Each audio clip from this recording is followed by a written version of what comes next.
Hi, this is Sarah from The Savvy Professor, and in today's video, we'll be talking about how to fix the F28 error code on the Whirlpool washing machine. But first, what does the F28 error code mean?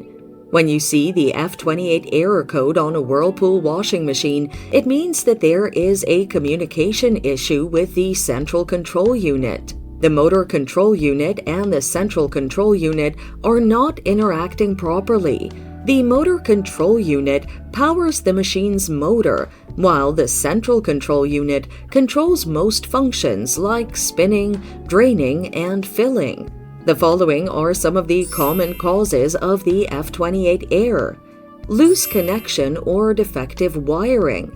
Defective wiring or a loose connection either on the central control unit at the top inner part of the machine or the motor control unit underneath the appliance could cause this error. When the error displays, the washing machine may not operate through the spin cycle. Moisture.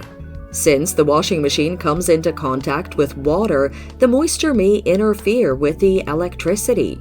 This leads to an electric mishap and a communication error between the parts of the washing machine. Now, let's look at the best solutions you can apply to fix the error. Reboot the machine. Unplug the machine's electrical cord from the power outlet.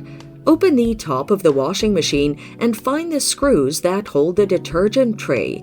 Unscrew them and pull out the detergent tray. Pull the control console unit reset lever toward you.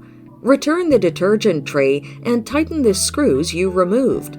Plug back the washing machine in the wall socket and confirm whether the error is no longer showing.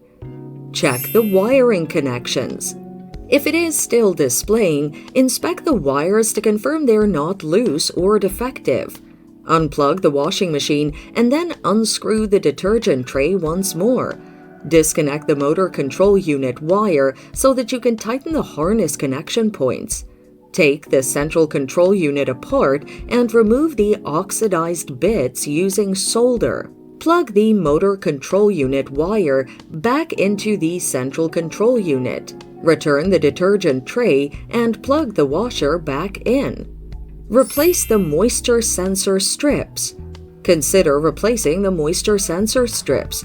These are two, and it's better to replace both of them at once to avoid experiencing the same error in the future. And that's it. Thanks for watching. Till next time.